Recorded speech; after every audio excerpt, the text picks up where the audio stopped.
Coffee. Early morning coffee. Well, Morning.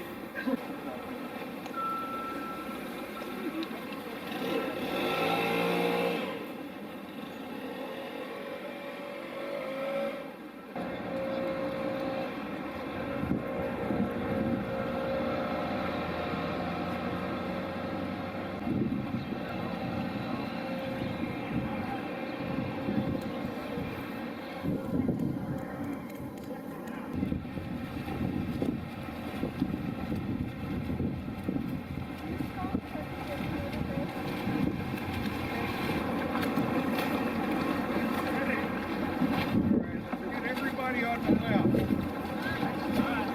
is where I wanted to swim.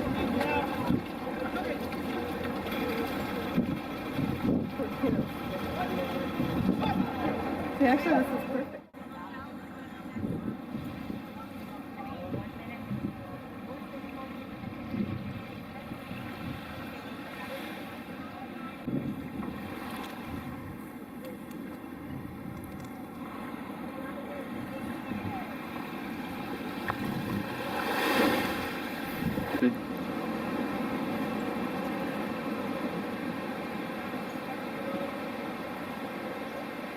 You had a scone already. Hmm? No, no, you didn't. Breakfast.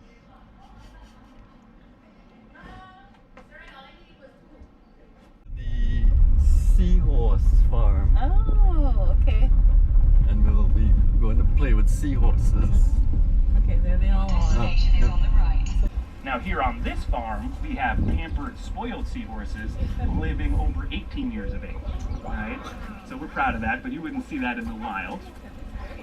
Now, the biggest factor of all is actually Chinese medicine, traditional medicine in China, non-scientifically verified. They take 50 to 70 million seahorses out of the ocean every year, right? So essentially, seahorses are believed to be the Viagra of the East.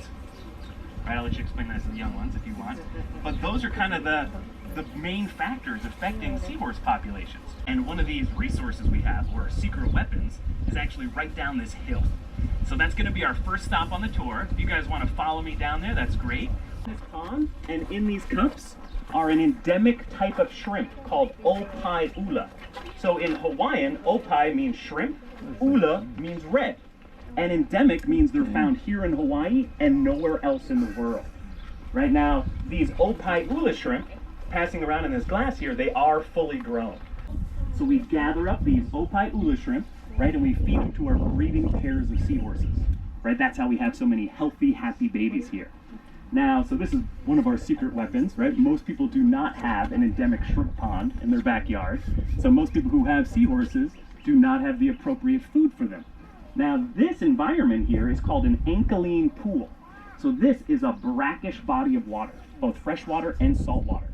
There's a subterranean connection that connects this pool to the open ocean, as well as the freshwater aquifer up the mountain. Entering this pond right now that fell as rain 50 years ago. Most of the oxygen we breathe comes from plants photosynthesizing in the ocean, right? Now, who didn't try it? I haven't gotten Right? Now, since you've been in Hawaii, have you had a poke bowl? Yes. No seaweed salad? Well, my point is, it's going to find its way into your life and into your diet while you're here. Right? Here in Hawaii, just this island alone, we consume 3,000 pounds of this stuff a day. Right? We started feeding it to cows to reduce methane output. People are making biofuels. People make slippers from it. Even it's used as a thickening agent, making toothpaste and ice cream. Guys, has anyone actually ever been to the Monterey Bay Aquarium?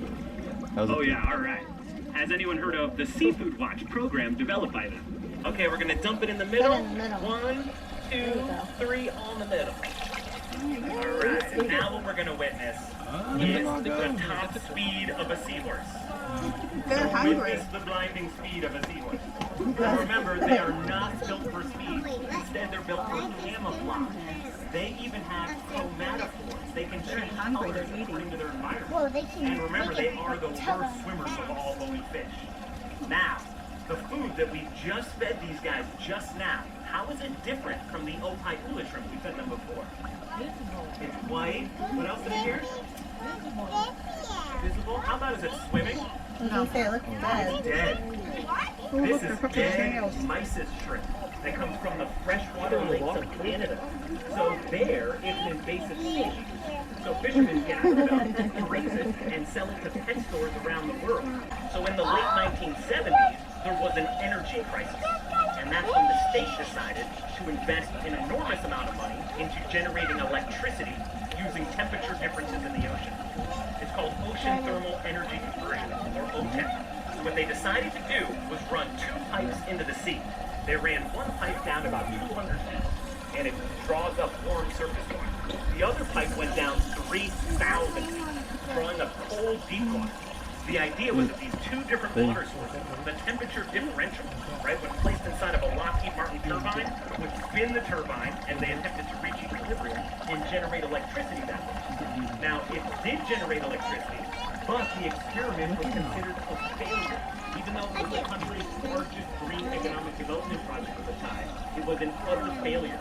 Because every 10 cents that they invested into the project, they only got 11 cents return. So it wasn't profitable. The temperature differential wasn't great enough. They didn't go deep enough with that second pipe. So to make up for all this money spent, recoup some of this money to the taxpayer, they decided to open this whole area around us up to aquaculture. So there's over 40 farms here, right? Yeah, as you guys were driving to this farm, you probably noticed they're growing shrimp and clams and abalone. They're growing lobsters, taking advantage of that deep water source. They're growing coral to be outplanted in Hawaii and the rest of the world. There's a monk seal rehabilitation center. There's an octopus farm. We even have 2 desalination plants here. Sadly, the fresh water does not go to the community. It gets bottled and sold to Japan at a premium, right? But all together, all of these farms are considered the world's most sustainable aquaculture collective, right? Because none of these farms discharge any pollutants back into the ocean. $1 million. Now, over the past 20 years of operation, we're still very much a small mom and pop organization. You're going to meet almost everyone that works here today, but we have made a few changes over the years. One being, we now offer tours to the public, right? We want to spread the word, the plight of the seahorse. We want people to care about their fate. And then another thing we did is we founded a non-profit called the Seahorse Hawaii Foundation. Now, through this nonprofit, the Seahorse Hawaii Foundation, we have acquired over 20 other species, all to be raised here and re-released into protected marine areas where they're native from, right? So we have done this work here in Hawaii. There's 2 native species here, Hippocampus holonis and Hippocampus fisheri, right? We've released them into protected waters in Hawaii. Oh, and there we can touch the fish too. Oh, maybe. Maybe not. But that is poison. Those are the poison. They are. Come and touch it.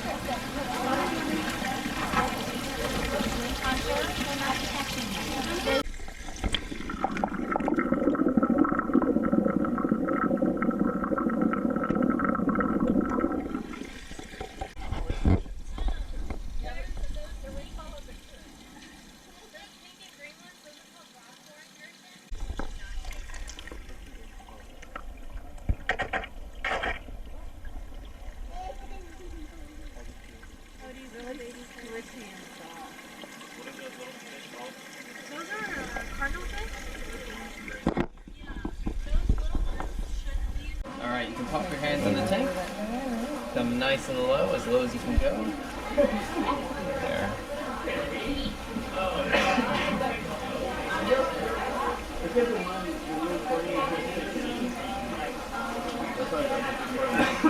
Get one with your face in it too. I'll just go ahead and set it on the floor. Perfect, thank you. Oh, you good?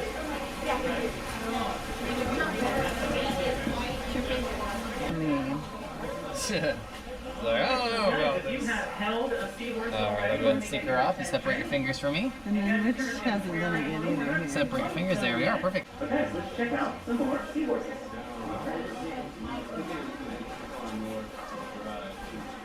Oh, these ones are pretty, right?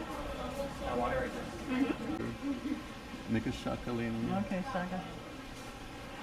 Beautiful Thank you.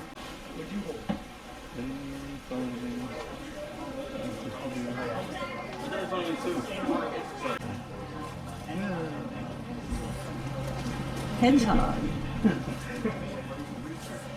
There's huge bellies.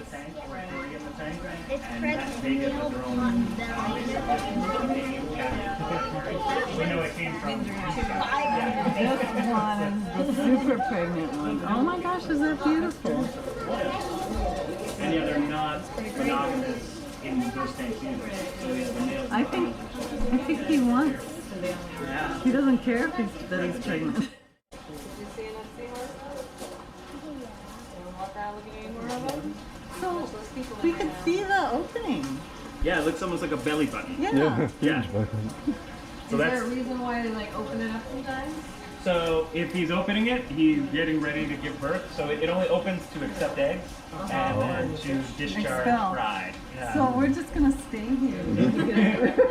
It- That looks open now. I thought it was gonna happen already, to be honest. Yeah. Oh. So I don't know. It You're could. welcome to check and stay in here, but I don't. There's not a guarantee it's gonna happen in the next 5 minutes. There they go. Under their tail, so they'll have all these eggs kind of deposited, not at the very back of the tail, but under its tail. That'll be all of his eggs, and the female will come just, or actually, she lays them, and then he fertilizes them as they're attached. I mean, at least these guys, the seahorses, get a little more protection than the terminal. Right. Same thing with sea dragons. Kind of sticks. So Jim.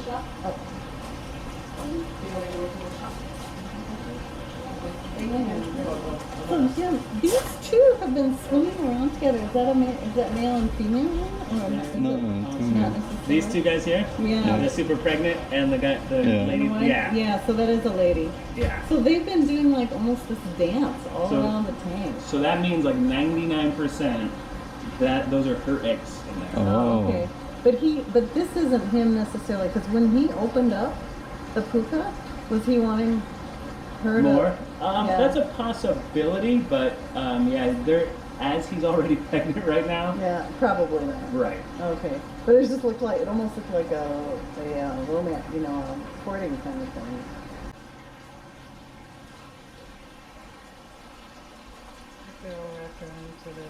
Oh no. Oh no, I lost them. That's a banded pipefish. Oh.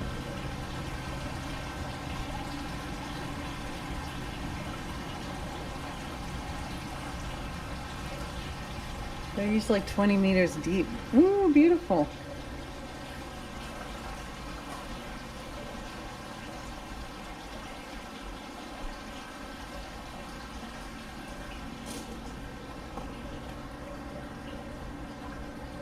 Silver Mustangs.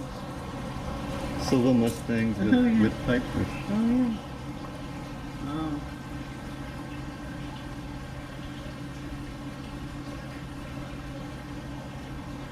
Okay, he's moving down my idea. Yeah.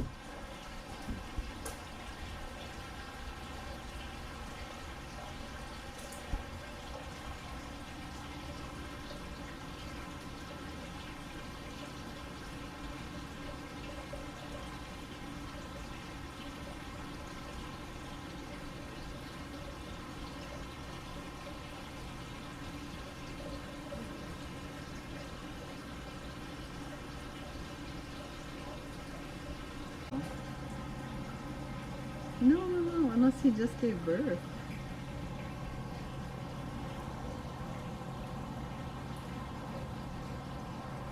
She got away.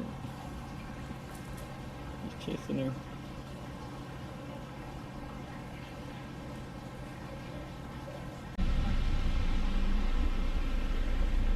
No, it's not.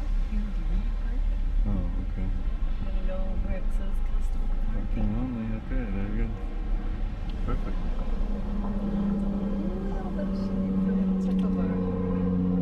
Smaller than the California ones you may be used to. They grow faster, they get smaller, and they're a lot more tender. So we actually breed them on site too. We import brood stock, I believe, from Japan, and then we hatch the eggs in those buildings there. And then once the shell starts developing, they get brought out here, and as they grow, we separate them out by size until it's time to harvest them.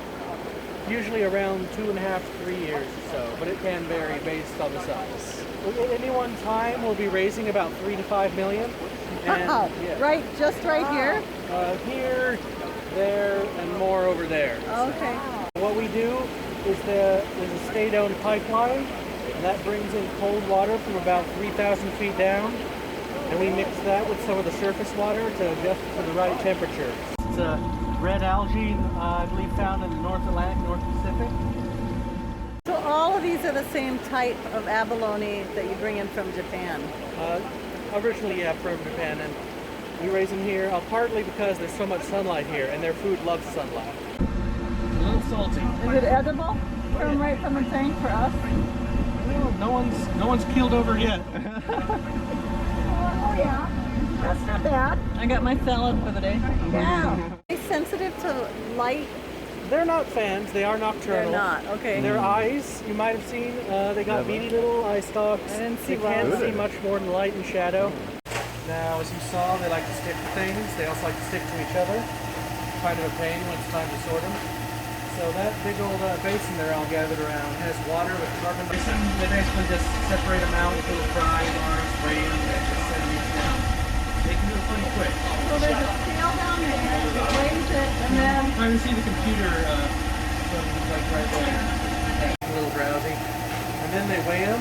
The scale is attached to a computer, which tells the little flippers on that conveyor belt there what basket each abalone belongs in. So they automatically sort them by size. Yeah, so you just kind of like a pinball. Oh my gosh.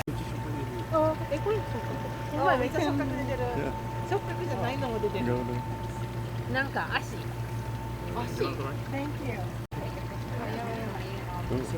See, they got that spiral shell, spirals out there. You notice these, they got these holes here. They use those both for expelling waste and for breeding, so when it's time for them to lay their eggs. Or there's one for breathing. They're both. They're multi-use. Wow. でアワビの貝殻の色、先ほど見ていただいたの真っ赤っかでしたけれども、こんな感じで You can kind of see the face, you can see the little eye stalks there. 色になってます。こちらの色ですけれども、実はアワビが混ぜた餌の色が Oh wow. The little tentacles in between there. You probably have one right there. Oh, that. He looks like an alien. He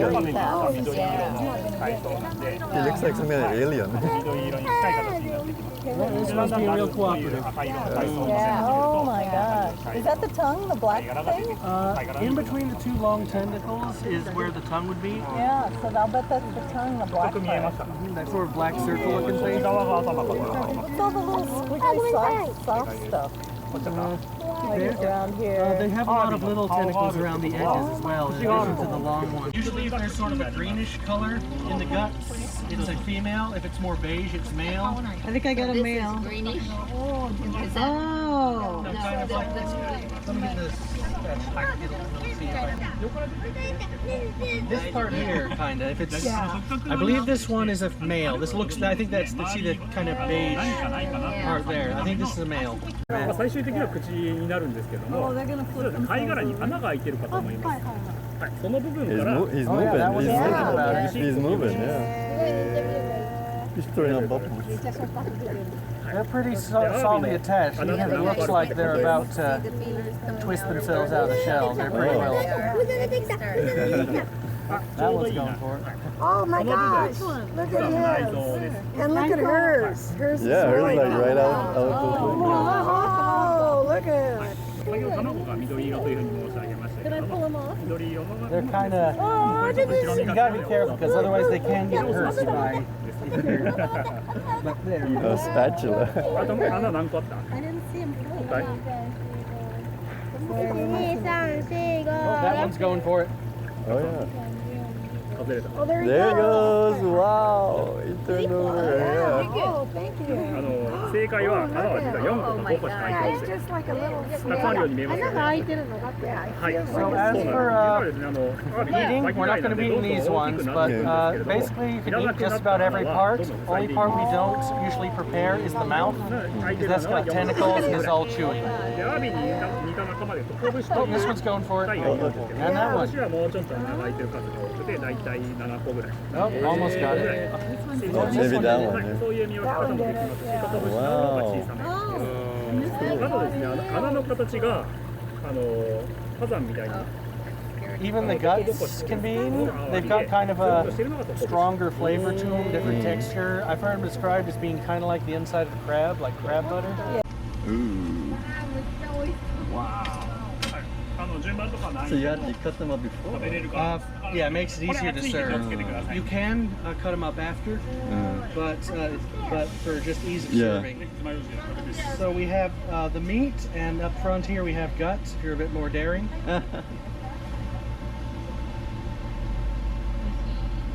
They've got a kind of natural oiliness and saltiness to them, so they don't Yeah. necessarily need anything added. My Or mom you- likes adding lime juice or garlic or chili powder. 塩味だけ You, Is there butter in there? no, that's just the natural oiliness to them. That's Okay, here we go. Oh, they know the guts. 熱いから気をつけてね Huh? Okay. Okay. it's worth a try at least once. Guts. And you didn't have abalone guts. しっかり餌が管理されてるので今の味がしっかりついてるところになっております Fry them, I think, if I use butter and garlic. Oh yeah. I bet. Anything Anything with butter. A lot of times people like putting the smaller ones in the soup. There's a bunch of different recipes.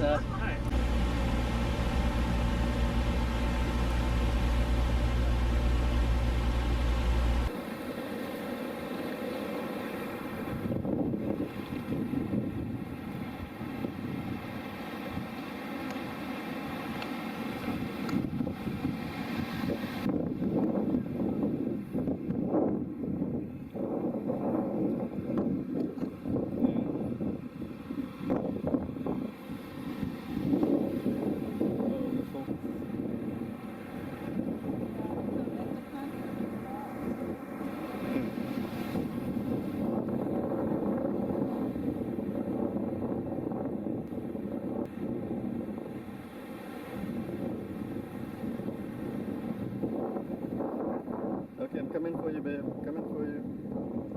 I'm coming for you. Beautiful.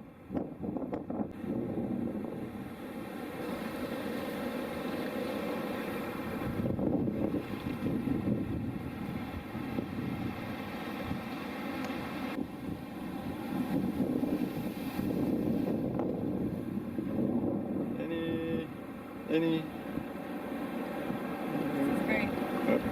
Bye.